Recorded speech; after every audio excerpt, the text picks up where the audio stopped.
who couldn't be here today. So hopefully you can see. We have a small screen, but at least it's a little bigger than looking on our computer screen. So I would like to begin with just a word of prayer. The Lord be with you. Let us pray. Dear gracious and holy God, we give you thanks and praise for this day of grace and especially for all of your many gifts. We thank you this day for the gift of mobility, of travel, of being able to experience life through another's eyes. We lift up especially this day the people of Turkey and Syria as they continue to grieve and mourn and struggle after the earthquakes. We lift up the people of Greece as they continue to grieve the loss of life in the train accident. We'd ask that you would bless all of those in these places who suffer with an extra measure of your grace. All these things we pray in Jesus' holy name. Amen. Well, yeah, I just have to say it felt very close coming home from the trip and then a couple weeks later to see all of the devastation that happened in Turkey. And of course, it all happened down way over here. So we were far removed from that. But yeah, to see that, and it really, we had toured so many ruins of places that had been unbelievable and amazing, destroyed by earthquakes. So all of the cities we visited had been abandoned because they had been destroyed by earthquakes. And I just can't imagine what the city of Corinth might look like today if it had not been destroyed by earthquake. All of these cities that and the temples. Oh, thanks, Ed. Yeah, so it just really, it's like, this is how it works. This is how it happens. And so that was quite remarkable. And I guess overall, I mean, we'll walk through kind of the highlights. For me, it was such a powerful experience to be in the place that, apart from Jerusalem, was really the center of the start of Christianity. You know, the cradle of Christianity, especially Istanbul, which used to be called Constantinople. It was the center of the church in the first 300-400 years. And so it was exciting to be walking amidst all of that, and inspiring, because when you see the land that Paul, the Apostle Paul, had to traverse, and sitting in the context where he was at, it just really impressed upon me the fact that it is truly by the work of the Holy Spirit that the church is born, and ebbs and flows, but ebbs. And because there is no way any human being, Paul or anybody else, could have been so self-motivated to travel all of this and go through all that he went through and all of the early church fathers went through. It is a sign of the Spirit. It has got to be. So in that way, it was very faith. Add a kind of a humorous note. For me, it was helpful to think of Paul as the Bear Grylls of the ancient world. The survivalist who can find his own water, find his own food, no matter what the circumstances are. When you see the terrain, that's the idea that you get, that what Paul did. Yeah, so this was our agenda in our trip, and so we landed in Istanbul on our first day. Many of you know June Glynn, a member here, was also part of the tour group. Organized by United Lutheran Seminary, hosted by Dr. Mark Vitalis Hoffman, who is a professor, a noted seminary professor, New Testament scholar. 8-day journey traced the steps of the Apostle Paul, as well as the churches of the book of Revelation, that were addressed in that book. So for Pastor Shawn, it is a fulfillment of a life's goal. Mo took the trip of course credit, which enabled him to lead a service and preach where the Apostle Paul preached in Philippi. That was definitely a high point of the trip, and I can't wait to get there. But yep, this is our group, our travel group, and this is us with our first tour guide, Shebby. Shebby, she was absolutely a sweetheart, and I was in communication with her following the earthquakes, and she said, yes, all my family is fine, but it's awful. So she was a marvelous, marvelous tour guide. And that's us at Pergamum. This is us at Pergamum, yes. With the Aegean Sea behind. The Aegean Sea. Thank you. See, I told you that's why you needed a mic. Turning it on. There you go. Thank you. So much ground to cover. Istanbul days 1 through 4, Mediterranean in general days 5 through 7. Ephesus was a big day 8, and then churches of the Revelation, our last days. As well as being on the road.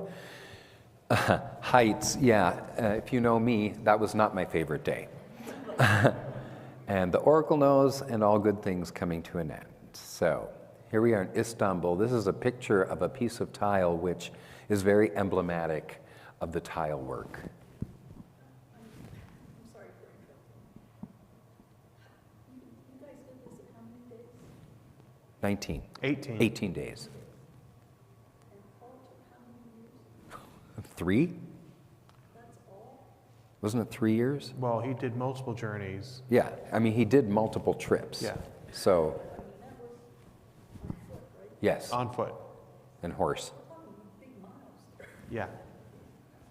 Yeah, I just, exactly. Yeah. He did it all on foot. I mean, a couple times he took a boat. Right. But yeah, it was all on foot, which is when you see the terrain and the mountains and, coastlines change, but mountain ranges don't. And to see that he traversed them and in the weather, because it gets cold there too, like it does here. So it was pretty remarkable. Yeah. All right. So we ended up in Istanbul visiting mosques because it wasn't even an option to visit a Christian church at all.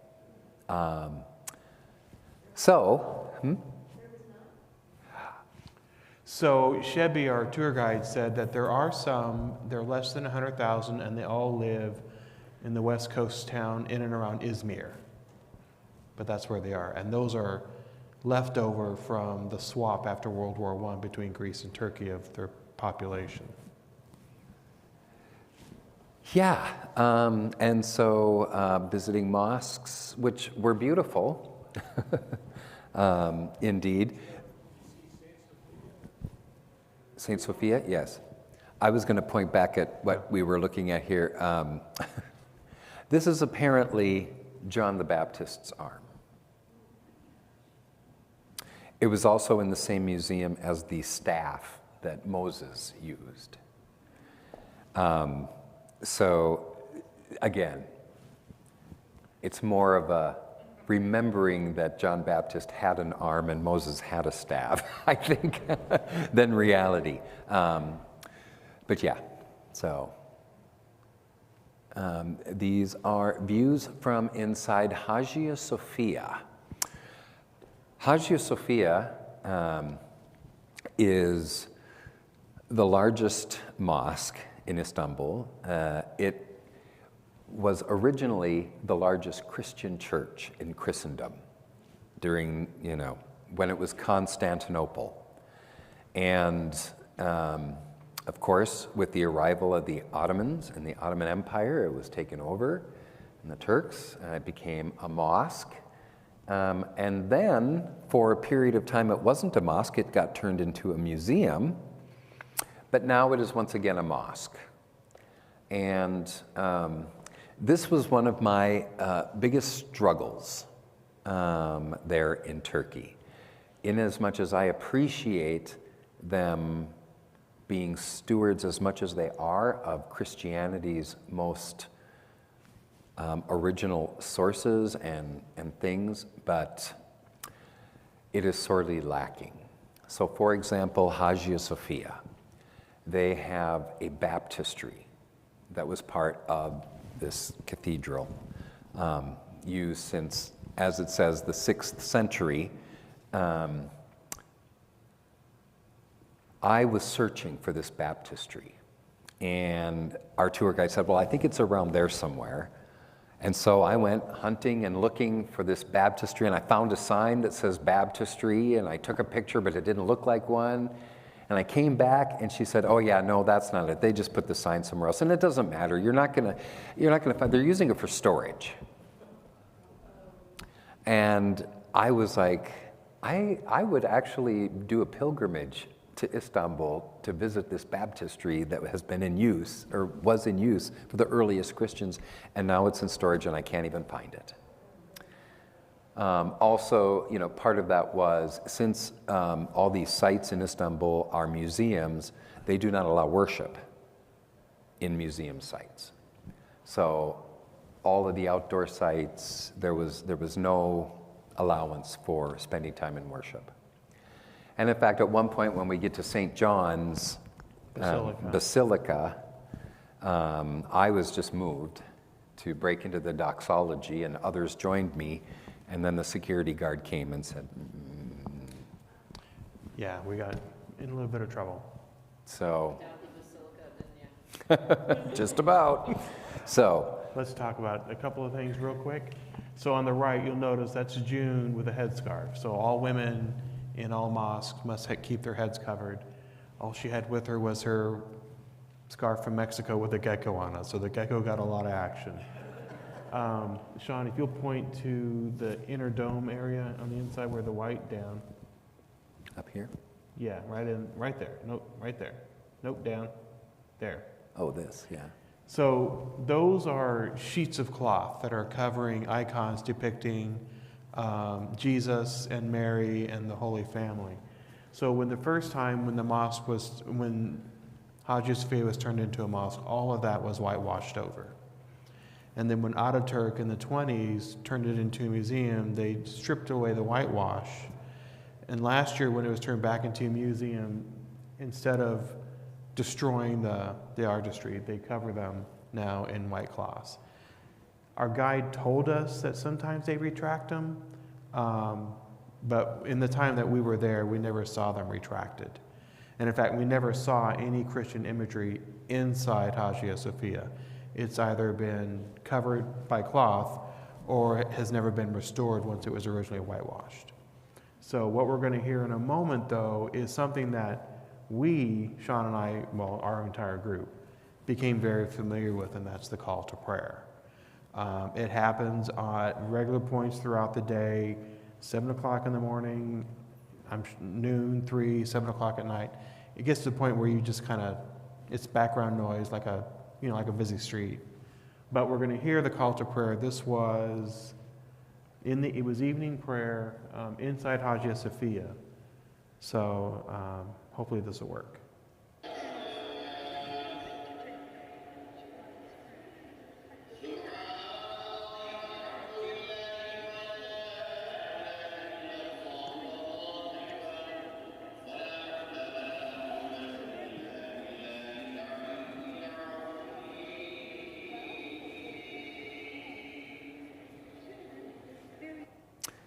Throughout our time in Turkey, we would hear that. Yes. Yep. Yeah, all those folks that you saw were Muslim families, parents with children. You saw kids there on the floor. There was a section that was cordoned off closer to what serves as a pulpit for the imams there. And there you saw primarily men were in kneeling and in prayer in that early part. Back here, towards where we were with the tourists. It almost seemed like how Glory Day is before and after service, where it's very busy, people are catching up and chatting and all that kind of stuff. Mm-hmm. But shoes off, women had their heads covered, men had their knees covered. Mm-hmm. If we were Muslim, yes. Yeah. Yeah. I mean, they wouldn't. I mean, we could have gone in there and pretended we were Muslim, and I don't think anybody would have stopped us. But yeah. No, the whole time we're talking about this, the conflict, I guess, for lack of a better word, between these two religions that have lived over each other.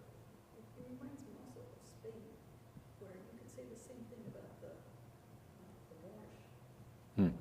place Oh, absolutely. where Catholicism took over.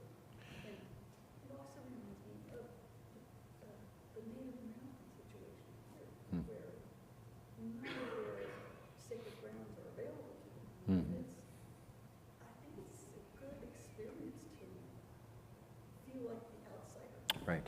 Absolutely. It was for very sure. humbling. Chari was just relating, the experience of feeling like an outsider. That's good for us to have that experience sometimes, especially coming from America, where, to be in a place where suddenly you are, it was good. Yeah, there was a very friendly young woman who had a little bitty book nook, and it was all, basically it was Muslim evangelizing about the real story about Jesus and the line of prophets and all of that. It was very instructive, and I took as many books as I could find. Not that I intend on converting, but it was just very interesting. That's something that we've had the opportunity with the Afghans. Yeah. Like when they came over to my house for Thanksgiving, Shakila, who majored in Sharia law, that was what she studied, and Stephanie, who just graduated from Catholic University, we got into this discussion about how to respect each other's culture first of all, but also how there's such an intertwinement of, like Jesus being in the Quran. Mm-hmm. Yeah. So the thing about Turkey and religion, it is a secular society. It's becoming less so under Erdogan right now. And so, Shebi doesn't cover her head, but we did see plenty of women who did routinely. And she made a point of saying that they don't look down on her and she doesn't look down on them. They just respect everybody's religion. But the Christian presence is not there. But you can also beg the question, why would it, if nobody else there is worshiping a Christian faith? We did see a couple of churches in Izmir. And they're all Orthodox, not Western Christianity like we're familiar with.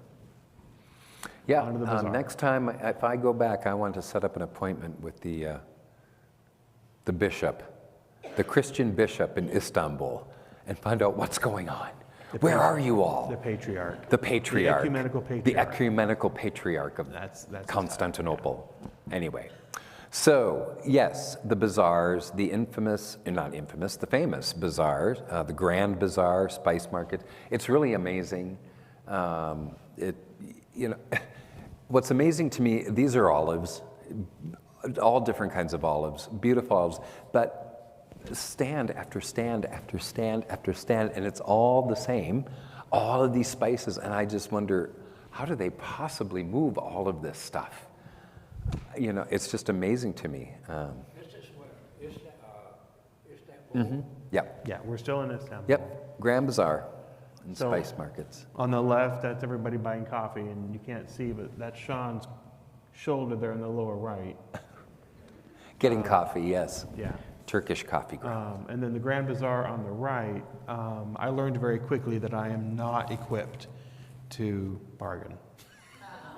I paid full price, and June, to her credit, they do. And June, to her credit, just said, get behind me, and she took care of the rest.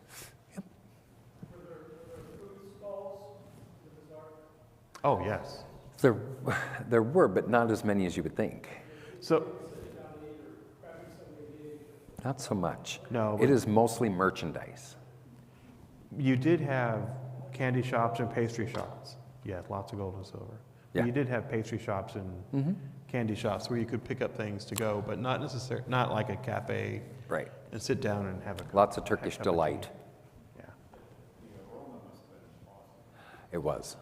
Yeah. The aroma where? In the bazaar. What, so in the Spice Bazaar, yes. Yeah. In the Grand Bazaar, everybody smokes. And so Oh, there's yeah. there's a constant, in the entire city, there's a constant tinge of smoke. Everybody smokes all the time. Yeah. We learned that there's the phrase "smoke like a Turk." Yeah.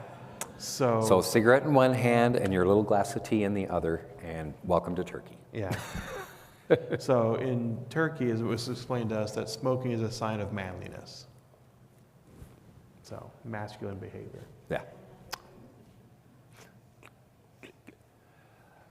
Taksim Square, and here are our tours of, this says Istanbul 2023, so, you know, a little levity, a little fun there.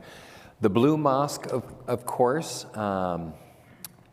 And that was not available to us. we were not able to go into the Blue Mosque.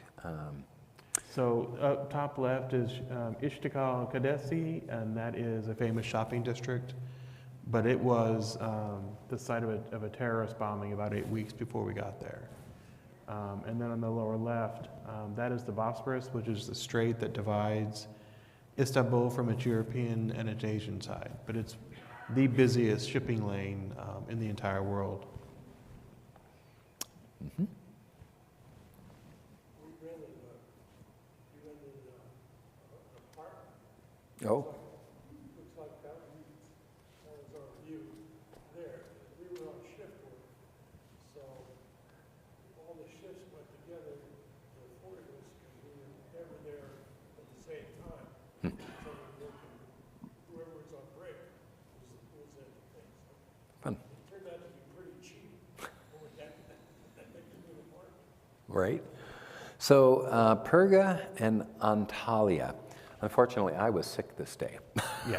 The first day, I did not get to go on the trip to Perga, which, as you see, is amazing. So I'm So, yeah, Perga it's an ancient city in Turkey that is one of the most well-preserved in Turkey. And so the Turkish government is very proud of it and down focuses a lot of tourism. No, can you come down here, Michelle?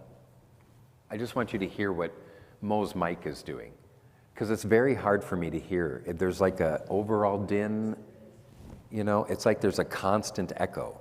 It's probably this. No, it's the mic. Is it too low, too high? Yeah, it's just like it's so. Okay, Heard that. is that better? Oh, it's fine by me. It's, That seems a little better. Okay. Okay. So anyway, Perga is not a city that Paul spent any time. Given, you know, points on his journey, he probably traveled through it, but we don't have any records of anything that he did in it. But it is the best preserved amongst the ruins in Turkey, and so we spent our first day of ruin hopping there. So what are the columns? Were they holding up roofs at one point? Yes, so this is basically the main street of Perga that you see there. And then on the next slide, so this, I keep wanting to use my cursor. Yeah, it's not working. So on the left side is the theater at Perga. Every city has a theater because that was their public announcement system. With the acoustics, it's how you were able to hear in a large gathering. And so some were very small and some were very large. This one was very large. On the left, that is the remains of a Roman bath. And the cat there are cats and dogs everywhere in Turkey. Strays are very common, and oftentimes the state will care for them. You'll see a dog or a cat. Cat will be, you know, have an ear trimmed. That way you know that they've been spayed or neutered. And then dogs will be tagged, and you'll see them laying down on the street. They're tagged, which means that they are periodically sent to vets for checkups and care and things like that. The third picture from the left, the second from the right, that's the picture of a fish. So this was a stall. It was a fishmonger's stall. in Perga. You also had depictions of a butcher's knife, so that was a butcher's stall. These were shops, so that was like the front. That was the front tile for a shop. On the right, the reclining figure there is an ancient Roman god, and I forget which one, but it's a he, and it's the god of the river. So this is where their running water comes in from aqueducts system outside.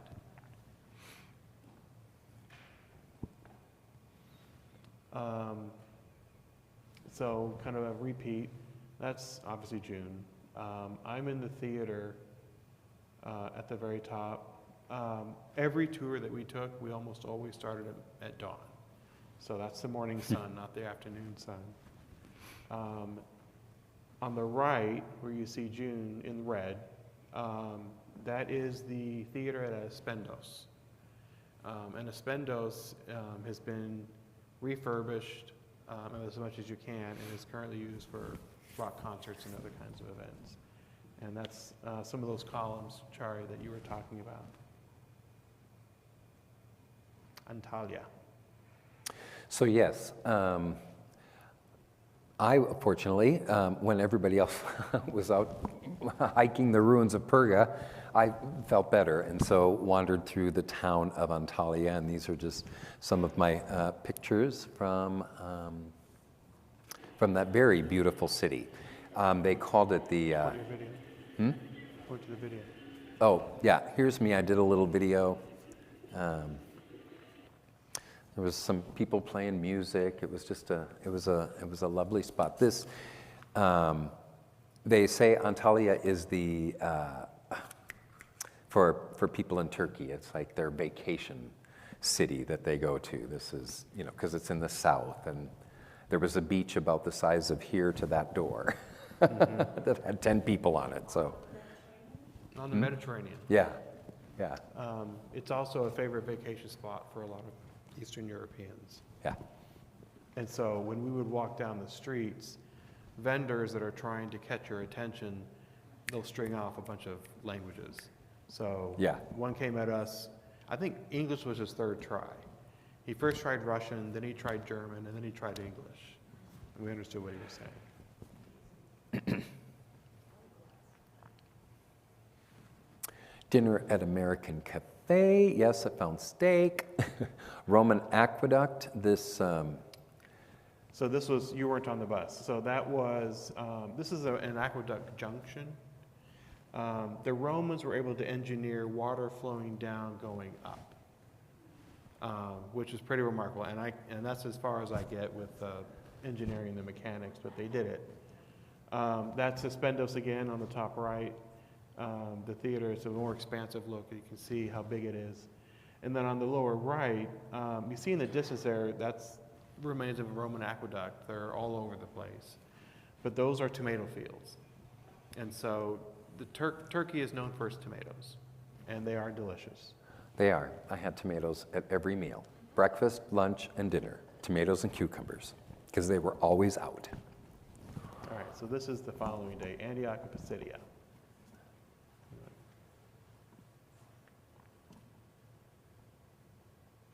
So the thing that happens with these cities that have been destroyed by earthquake is that folks have come in to clean it up. Modern folks have come in to clean it up, and so they pick up pieces of stone, they mark them, they catalog them, and then they put them down in a place. So not everything is actually arranged the way that it would have been back in the day, if that makes sense. So such is the case with this figure with the wings. Those two pieces of stone don't go together. In the second piece, we'll come back to that. On the right, you see when your flagstones have been repurposed, and you see like that. And that's again Shebi, and on the right, on the lower right, you'll see what looks like a wagon wheel. It's right here. Right there. So that's a Christogram. And you'll see more of them as we go along. But the Christogram, as it was explained to us, under Roman persecution, this was a means for Christians to be able to communicate with each other. Because by tracing out certain pieces, you can trace Cairo. You trace out Cairo. Yeah, so you have the Like P and then the cross. Right. Yeah. And then and all of that. So it was the Christogram. So one of the things that I did as part of my pilgrimage was in each place where it had been identified there had been a Christian church. It was part of my experience to go to each of those altar spaces and to pray the words of institution and the Lord's Prayer and to proclaim the mystery of faith that Christ has died, Christ is risen, Christ will come again.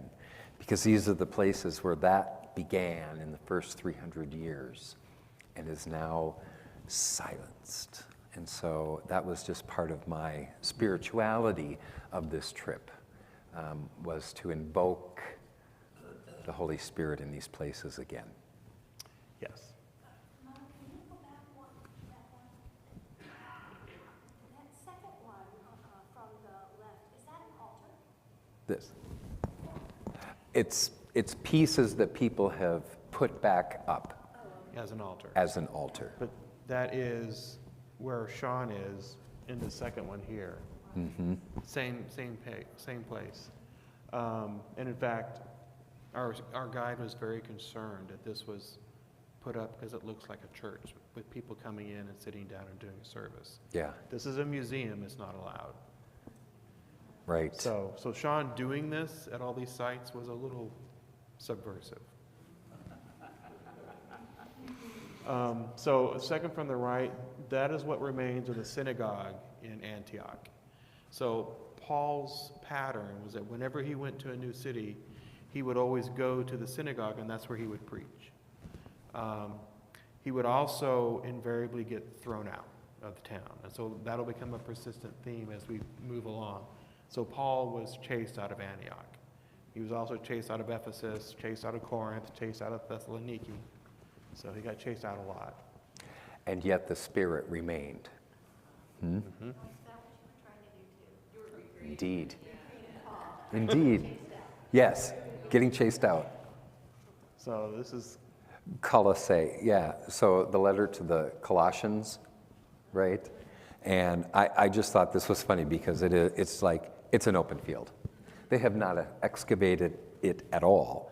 But yeah, like most of the city of Colossae could expect to hold temples, agoras, marketplaces, and a theater, and all of that. is buried under a mound of dirt. It's just a big mound of dirt right now. Yeah. So the Turkish government doesn't believe there's enough financial justification to go in and dig it up and preserve it and discover what's there. Because it is way out of the way. It's very far off the beaten path. And our bus had to do some interesting, maneuvering. yeah, But yeah, and a lot of the places that we saw, you have to dig down 6 feet of dirt to get to like the Roman road that everybody was traveling, because this is the reason why your mother tells you to dust your room, because it all gathers and it all accumulates. yes. Exactly. Yeah. So Laodicea. So Laodicea is noteworthy for a couple of reasons. One of the very first councils at Laodicea, which Shawn will talk about, occurred there. It is also one of the 7 churches of the Revelation. And in the book of Revelation, there are specific churches that are addressed with passages that apply to them. They're almost always a finger wagging of some kind. Right.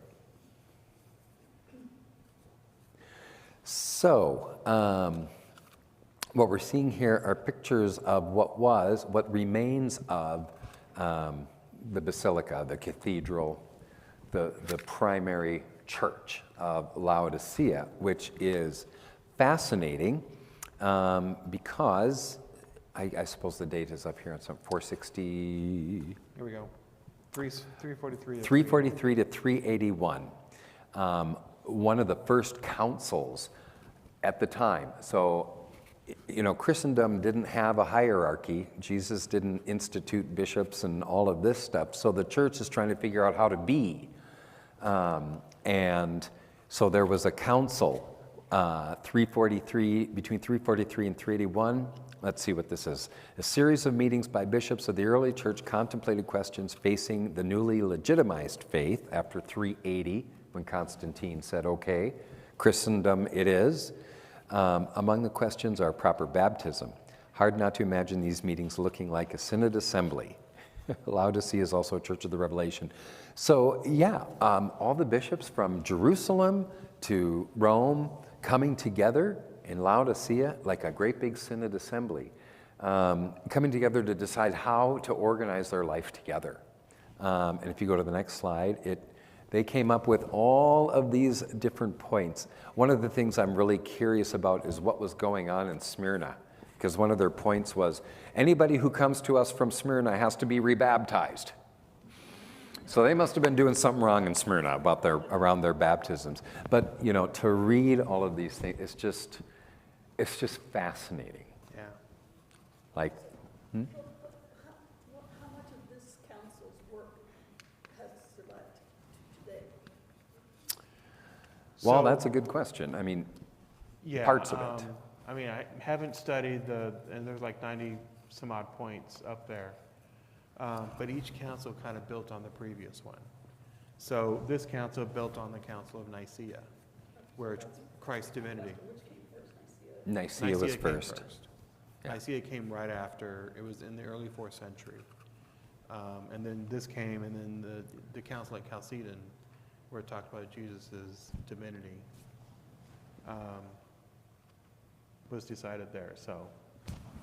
So it was just fascinating to me to be standing in this space where, you figure all of these Christians are coming together to figure out how we're going to do this. What does this look like? Because, of course, in the first 100 years, they all expected Jesus back. Like, they weren't planning on building churches and having, an endowment fund. No, Jesus was coming, like, soon, like tomorrow. And then after, 100 years, it's like, well, okay, maybe not. So we got to figure things out. Yeah. Hierapolis and Pamukkale. So this is the plutonium. This is the gateway to hell. This space right here and here. There's a little arch right there. It says, emitting deadly gases, the spot was believed to be a portal to the underworld. Priests of the Roman god Pluto would administer rites in this location, usually involving the sacrifice of large animals. Yeah, this was a fascinating spot. So what they would do is they would take the animal down into that space before the water came in. And then, of course, the animal would succumb to the gases as proof of man's dominance over, and they were like oxen and bulls and things like that. No, the gases are there. Well, it's still there. Yeah. It's like the toxic, thermal. Yeah, Pamukkale is a thermal bath, it's a thermal springs. So there's hot springs underneath, and that's where all the gases are coming from. A lot of it, if you see if I can go back, the water you can see in the left panel, that's a video, and you can see where there's mist, and you can see the bubbling. So that's a lot of CO2 is coming up. The portal to the underworld. Yeah. Yeah. Walk on by. Yeah, and because of part of the geothermal stuff that's going on, they have this hot springs flowing over very smooth, slippery rocks. Yeah, these are built-up calcite deposits. And when you look at them from a distance, they look like concentric waterfalls from a distance. But here was a spot where you could actually get out. I never did it because I don't need to slip and fall. But June did, Shawn did, and the cat did. Cats and dogs are there too. Yes. Right. Uh-huh. Right. Yeah.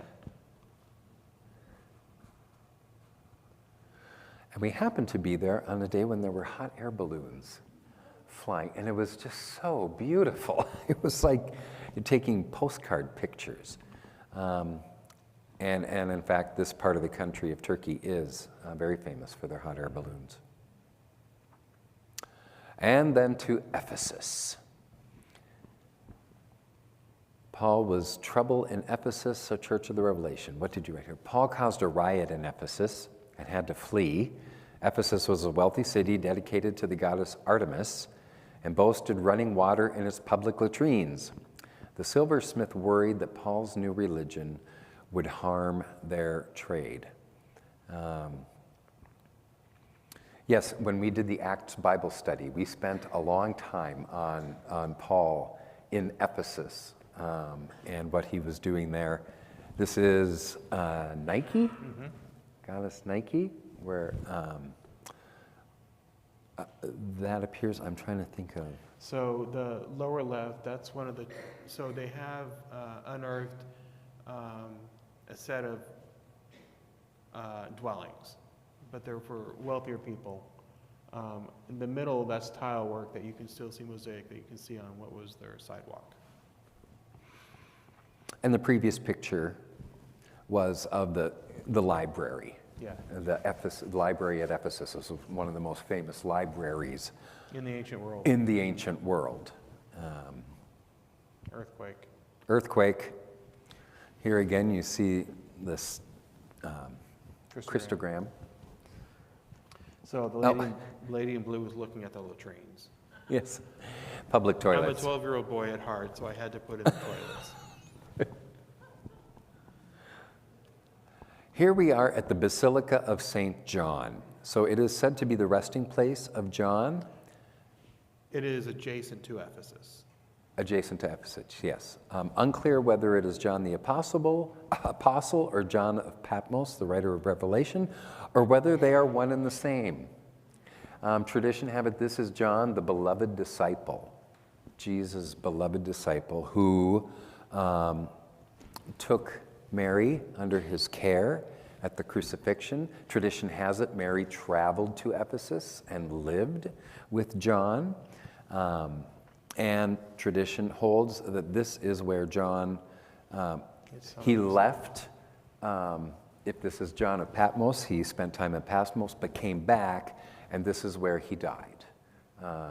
And they built a church over his burial spot, which is right there. St. John, the tomb of St. John, and of course built a whole church around it. In the 19th century, a lot of the excavations were done by the French people, French government. So that's why you'll see markers are in English and in French. And the French actually had a huge influence on Turkish culture and Turkish language.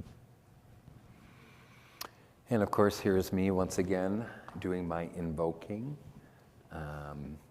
Well, this is where, on the right. And this is where we got in trouble, because this is the baptistry, which this is how baptistries appeared. Originally, built into the ground so that you would walk in, be immersed 3 times, and come out and be clothed with a new robe, covered with the robe of righteousness. So we were in this space, and that is when I just began praising God with the doxology and got in trouble. We all joined in, yeah. Lots of activity. Just the guard coming in and then going over to our tour guide, and we could see that he didn't. So I went up to apologize to her afterward, and she's like, "Oh no, we weren't in trouble. It was fine." It's like, "Oh, Chevy, Yeah. no." I may not understand Turkish, but I can read faces. So. Oh. Oh, yeah. Oops. Yeah, so like we said, Paul was run out of Ephesus, but when he needed to meet with the church in Ephesus, he had to meet in the next town, Miletus. So this is the amphitheater where he met with them, because again, if you're going to meet with a large group, you have to meet in the amphitheater in order for everyone to be heard. And someone took a picture of me out there, taking a picture of something. But what's amazing to me is to sit here and to be looking out And to imagine the Apostle Paul standing there, you know that the people sitting there were seeing the same mountain range that you're looking at right now. That's what makes it feel so close. Did you have a question? Correct. Yep, No. and in fact, We tried that several times. Yeah. Every town has a theater. And we tried it several times. Shawn sang a couple of times. We had other people singing. And some people just engaged in conversational tone like we are right now. And you can hear them from all over the theater. and isn't it crazy? Because here you can't hear in the back pew. I mean, right? Right. Yeah, Yeah. yeah. All right, Sardis, Smyrna, Thyatira, churches of the Revelation. So this is, on the left is the building, is the gymnasium, which is not what, well, it kind of is. Anyway, it had a field for work. The interesting thing is in the previous slide, so that's a mosaic on the floor of a space of the gymnasium that had been given over to a synagogue. So it's kind of like Gloria Day's Mission Start over at the elementary school, same kind of thing, except this happened 2,000 years ago. So I thought that was, for me, was interesting. So there's not much left of the cities of Smyrna and Thyatira. On the left is what's left of the Agora, which is the name they gave for the marketplace of Thyatira. It's in the middle of, I forget which town we were in, but there are apartments all around, and then the same is true with Smyrna. The town of Izmir has grown up around Smyrna, but that's what's left of Smyrna. So that's more the floor. You can see the altar there that's been placed. You want to talk about the Baptist box? So this is again of reclamation, and so this whole box was put together in the corner of a series of shops. In Sardis. In Sardis. And somebody put a sign up next to it that said, "This is a baptistry." It's like, nope, not quite. Not quite. So on the second from the left, that's what's left of a small church that was put up against a temple to Diana. So you were talking about Muslims taking over Christian churches routinely would put churches, especially when it was legitimized, would put churches on top of pagan sites. Yeah, because holy ground is holy ground. Mm-hmm. And that was so you saw a lot of that. Pergamon. So this picture really gives you a scale of the grandness of the temples. This is the temple to Hadrian. On the very top of Pergamon, which is, as you'll see, takes a gondola ride, and then we walk the equivalent of 12 stories to get to the top, in the rain and the cold. Yeah. There's the gondola. There's me praying that we arrive at the top without falling. Yeah. And this is at the very top. So on the left, that is what remains of the temple of Zeus. It is the shrine of Zeus, the shrine of Zeus. It's been taken apart and is now in Berlin. That's the Turkish flag at the very top. This is the temple of Athena. And that it overlooks the Aegean Sea, you know, a beautiful view. And then that's the amphitheater at Pergamon. And you can see almost always the theater was built into the hillside.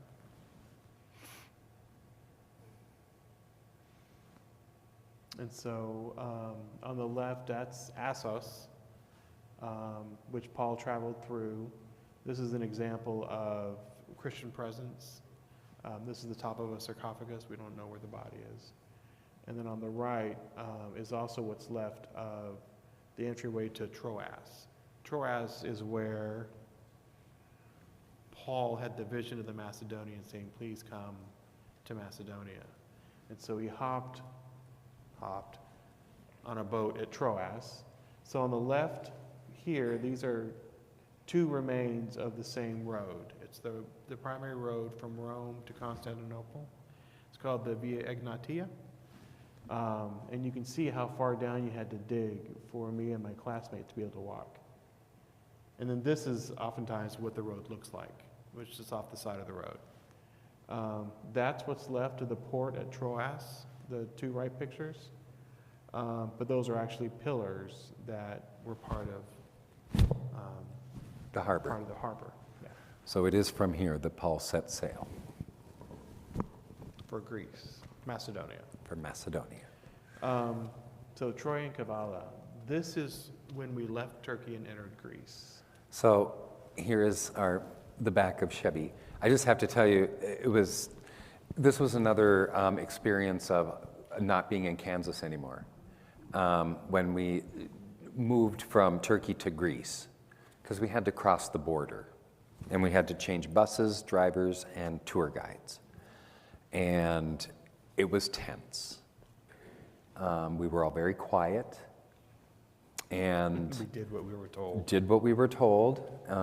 and it was all bars and barbed wire and gates. And as we were pulling away, our tour guide Chevy was standing behind the gates, waving, and it just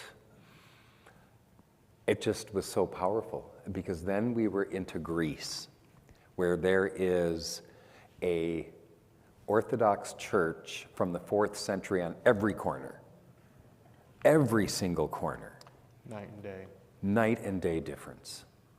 Night and day. So this is what's left of the city of Troy from note. All the gold's gone. It's in various museums and such. But those are the city walls that we walked there on the left. That's the remains of, I think it was the temple to Athena. And then there's the amphitheater. So you can see it's very small. But Paul would have been aware of Troy. But Paul did not travel through Troy because he was Sailing. sailing. So That yeah. is not an authentic Trojan horse. So these are scenes from our first night in Kavala, which is the current, it's the name of the city that Paul went to, but it was called Neapolis. So this Kavala is built on top of Neapolis. And off all to there is to go. Philippi. Yeah. So I found it very curious that this little leaf design I found in many places, and I found it interesting because it is the exact same leaf design that we have going on in our hymnal and throughout the hymnal. So I don't know if that was on purpose or if that's just a thing, but. So Philippi is the first congregation Paul founded in Macedonia with Lydia, his first convert and patron. An outdoor chapel is located where it is understood Paul preached and converted Lydia and her household, and Mo preached at the same location.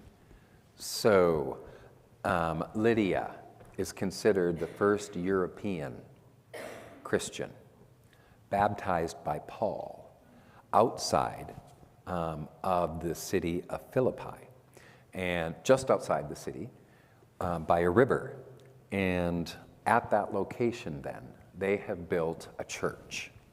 And they have built a space that kind of funnels the water from the stream through, and we'll see a picture of that. But here's the church dedicated to Saint Lydia, who was a woman dealer in purple cloth. We hear about her in Acts, and she hosted Paul. And these are mosaics of Paul and of Lydia.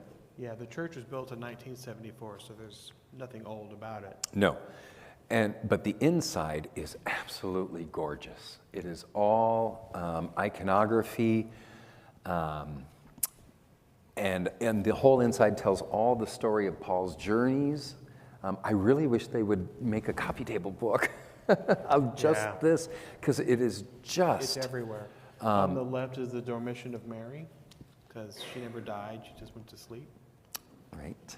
On the right is the dome where you see Jesus depicted at the apex. And then the acoustics inside were phenomenal, not just based on the cupola, but Shawn couldn't resist, so just listen up.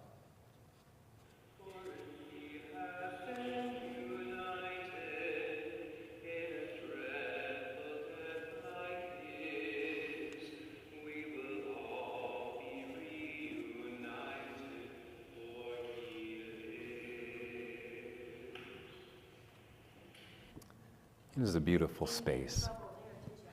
Greece. No, and so here's the inside, and yeah, so what I found fascinating was ancient Christian churches, original Christian churches, were built in the round, and they were built around the baptismal font. That is the most important thing Yeah, so even though for this the early church church. was built in 1974, and it honored that tradition. So these are pictures from outside.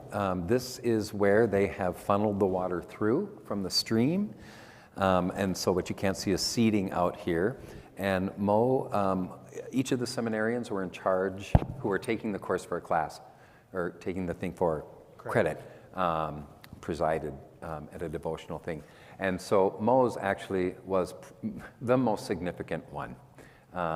Because this was a time for us to gather and for us to do a liturgy of remembrance and thanksgiving for baptism at the place of Lydia's baptism.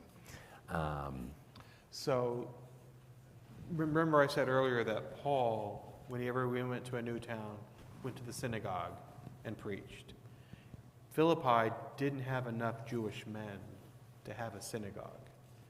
And so when that happened in a community, you would find a prayer house outside, and it always had to be near running water. So the stream is very, very small, but it is running water.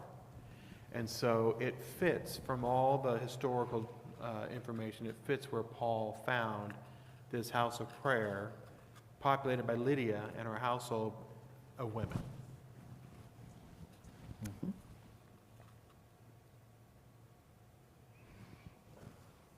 Yeah, this is another view of that same space. And these are views of mosaics and such of Philippi. And this is what's left of Philippi. Dogs everywhere. Right. This is believed to be the prison in Philippi that Paul was held in And escaped from. By an earthquake. And we're on to Thessaloniki, or Thessalonica, as we might know it, the Church of Thessalonians. Yeah, so this is the waterfront at sundown, and that is a statue of Alexander the Great, who rode his horse without a saddle.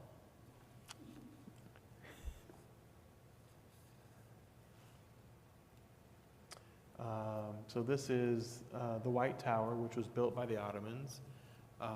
If you think about the Tower of London, kind of the same purpose. Prisoners, executions, all that kind of stuff happened at the White Tower. It's become a symbol of Thessaloniki. In the bottom there, that is what's left of an aqueduct in Thessaloniki, a Roman aqueduct. And again, it was a sundown. And then on the lower left, that is what's left of the Roman Agora, the marketplace for Thessaloniki.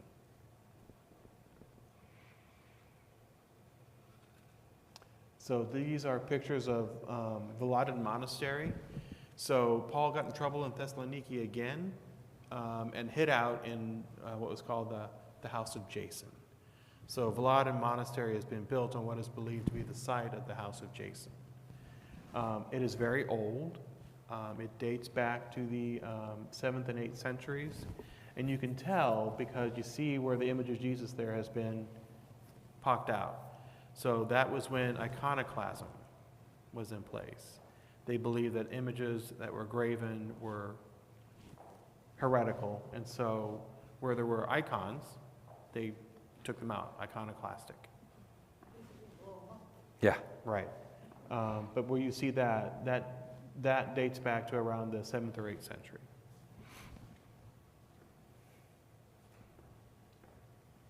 St. Demetrius Orthodox Cathedral for Communion Mass. Hidden underneath are places of ancient baptism and worship used during times of persecution. So the current church is built on the site of a much earlier church. And that happens a lot in these places where you'll be built on top and on top. Mm-hmm. So Mass in the Orthodox Church is sung, and you typically stand, although there were chairs. And Shawn was and then on the right, those are the relics of St. Demetrios, who is the patron saint of Greece. Do you want to talk about the hidden altar? Is there a picture of it? Not in, well, that's the barrier there with the icons. Yeah, I'm. Second. Yeah. And move on. Yeah, let's move on. So this is below. So the second from the right, you can see that is a baptistry that was used in secret in the chambers. Tomb of Philip II of Macedon, father of Alexander the Great. Yep. So that's his crown. That's his tomb. He's behind the door. They built the entire museum around the actual site for his burial. So found it, uncovered it, and these are some of his things. When Paul fled Thessaloniki, he arrived at Berea. These steps are all that remain of the synagogue where Paul preached. So obviously they have built this around these 3 steps. Yeah. So I made sure to stand up there. Meteora. Yes, so the monastics, here are this is a monastery, and in these mountains all around, there are 7 monasteries, I And believe. you can get a perspective of the height by, in the distance, that's town, down below in the valley. Yeah, here's a little house right here. Yeah. The Orthodox monasteries and convents date back centuries and are built into the rocks. We could not take pictures inside. Yeah, so that on the right, that's actually Shawn in the doorway. Going in, that's the tunnel that we had to go through. That was cut out back in the, 11th, 12th century. But you get a sense as the height and the difficulty it was to get there. It used to be that the monasteries were completely cut off and that you could only get in and out through a winch and a rope. Like a basket, Yeah. pulling you up the side of the mountain. Again, no pictures inside. These were in the hallways, in the public areas. And this kind of gives you a sense. Again, we were there at dawn. What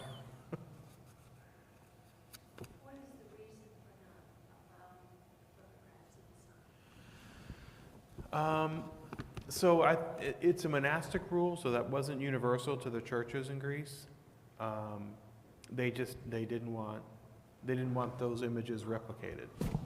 Now, the Cynic and me, sorry. Oh yeah, we went in. There are icons all over that are absolutely beautiful, as well as altars. In the Orthodox Church, the altar there's a barrier between the altar where all the action happens and the people. You can't see through it. It's not like there's a fence, there's a wall. And There's some woman in Linthicum that has written about an Orthodox church, and she has one book, and she's only gone halfway across the altar. And yeah. yeah, she and her husband, Interesting. yeah, they were married before he became a priest. And if you want to know all the details, Yeah. There you go. I do it. But of course, there's the main one down in Annapolis. Annapolis now. Sure. Fairly new. But what was very common in these chapels is you would have their narthex, and then you would have the worship space itself, the sanctuary space. if you were a novitiate, you could only go as far as the narthex. And surrounding you are pictures, depictions of all the martyrs and how they got martyred. And so you're literally surrounded by a cloud of witnesses that send the message that, you need to do as much as they did in order to get in. And then if you get in and you break the rules, then they send you back out.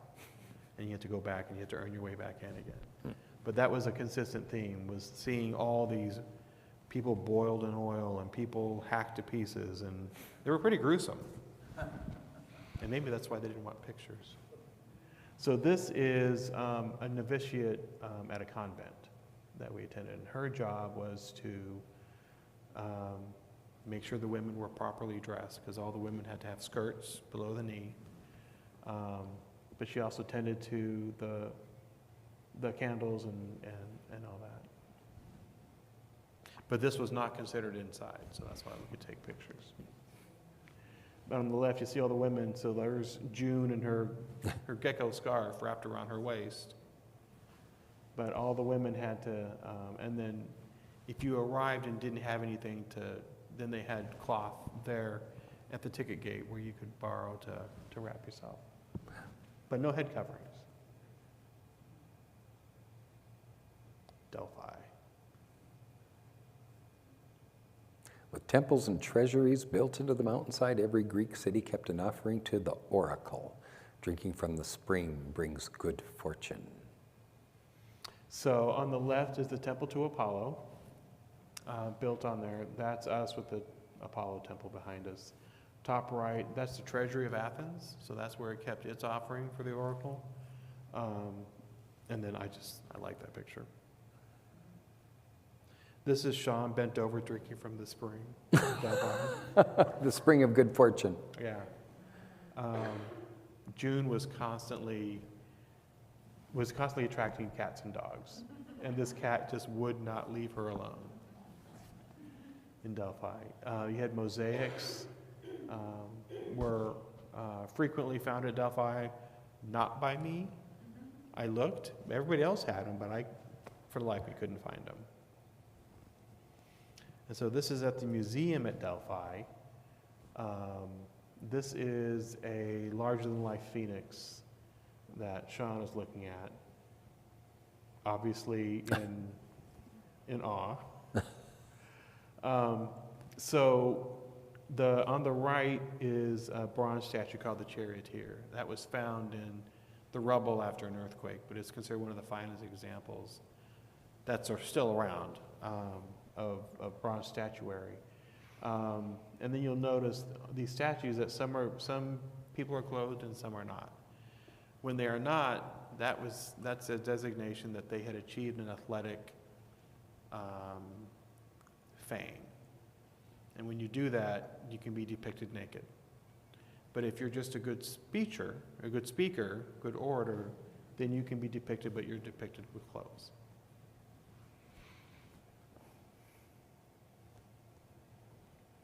And finally... We're not finally. Finally is Corinth. Oh, but we're finally moving it's along. Corinth, but we're in Athens.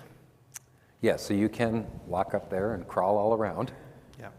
So this is seen from where we would have breakfast and dinner in our hotel.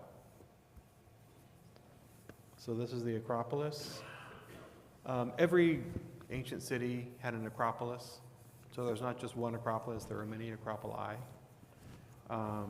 Where we were in Pergamon, for example, where we did the 12 stories, that was an Acropolis. But generally when people talk about the Acropolis, they talk about the one in Athens. This is, sorry, I'm pointing with my mouse. So these are depictions of, I think it's the Parthenon. Mm-hmm. And then on top is the temple to Athena in the first bubble. And then that's, by legend, that's the olive tree that was planted by Athena where she wanted to have. I have my doubts, but. So this is in the museum inside where a lot of the reliefs are taken from the Parthenon and from the Acropolis. You can see June, the Acropolis in the background there. The interesting thing about this museum is that it was constructed with the exact measurements of the Parthenon. And so you could walk around and get a sense of the scale because you can't go in the Parthenon. It's all blocked off and is under recovery right now. Let's say the length is twice the width, right? And the columns are not set square so that you get a sense of by sight they look straight, but in actuality they are not. They're engineered to account for, I guess, curvature and things like that. The curvature of the base is if it were a sphere with a radius of, I think, a mile. And I think the middle is like 6 or 8 inches higher than the end, but it's sloped. And I was talking to, how would you like to have to fit those columns that fit into that? Yeah, and getting all that material up here was daunting. It's amazing. Paul preached in Athens from the Areopagus, an outcropping of rock where orators spoke. Yeah, so Paul preached here. We gathered there. But in Roman mythology, this is where Jupiter tried Mars after Mars killed one of Jupiter's half-human sons. Was on the Areopagus. The big and little metropolitan churches is 20th century and the other is 12th century. So they were next to each other. This is the inside of big metropolitan. It was built in the early 20th century. There on the right, you can see the divide between the people and the altar. You want to point it to Shawn? This little space right here. That's So the the divide. altar is behind all that. And this is Little Metropolitan. The things that you can notice inside is, one, it's not really adorned, like in a church. This dates back to the 12th century. It is made from blocks that were salvaged from the Acropolis and brought in.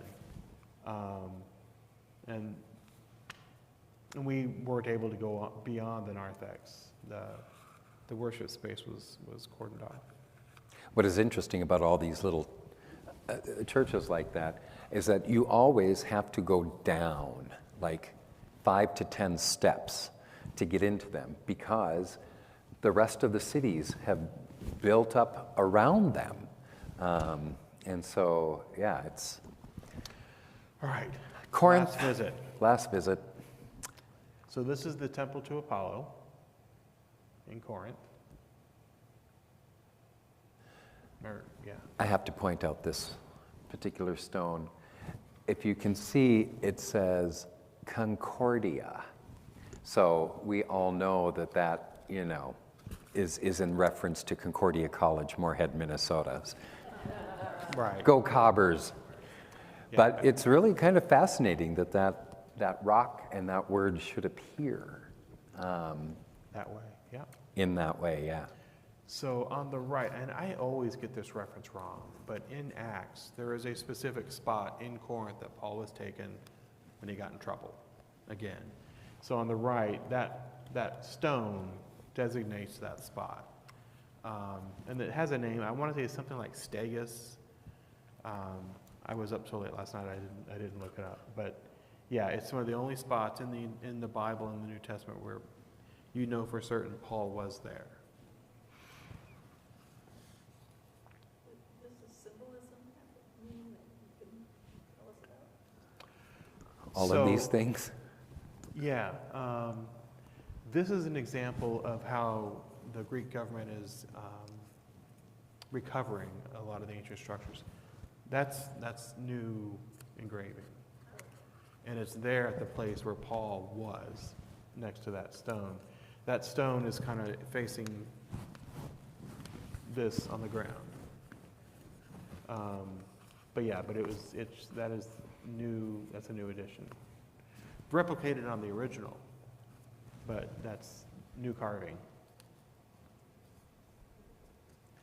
So this was the other highlight for me, the remembrance of baptism at the place where Lydia was baptized, and then having communion in Corinth, because the words that we hear each Sunday around the bread and the wine in the night in which he was betrayed, those are the words that Paul wrote to the church in Corinth, recalling Jesus' Last Supper, but has become our weekly liturgy.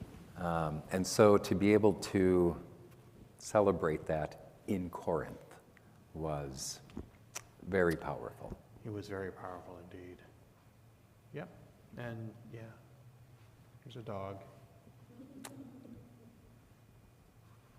So this is the museum at Corinth.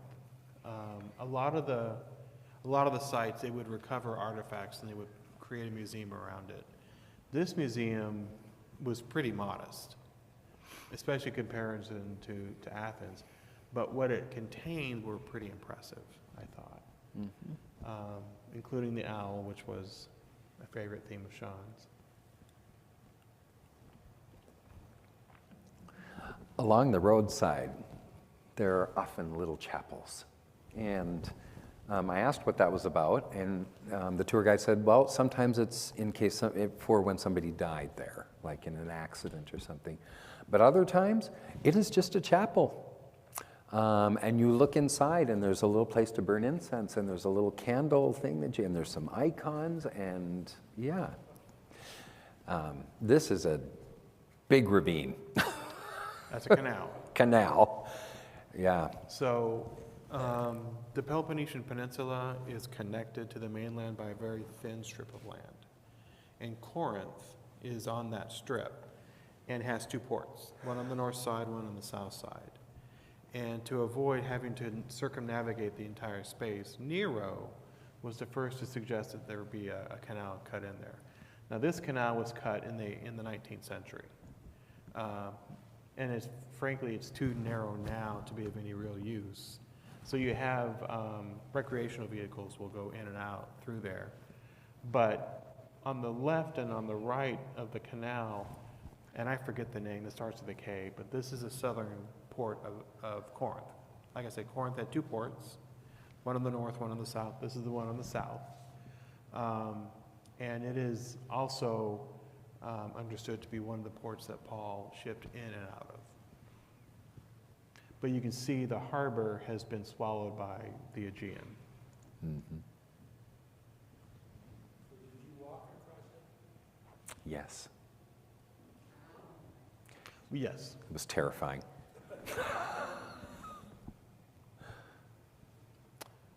Mycenae. So this is on the top of Mycenae. Mycenae is a 5,000-year-old, so it predates the ancient Greeks.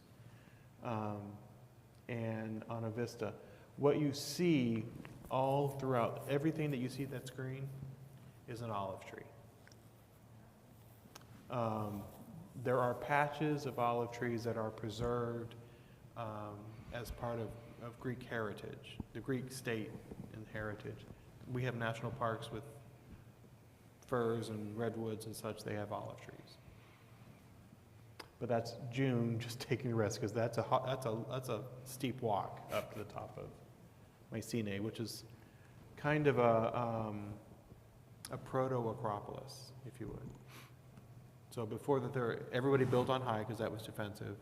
So Mycenae, this is a kind of a proto-acropolis. Anyone ever tell you the ages of the olive trees?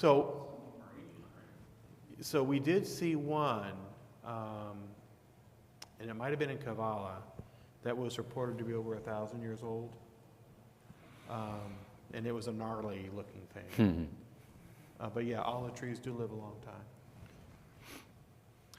So this is Mycenae. On the right, you see the famous Lion's Gate. That's the main entrance.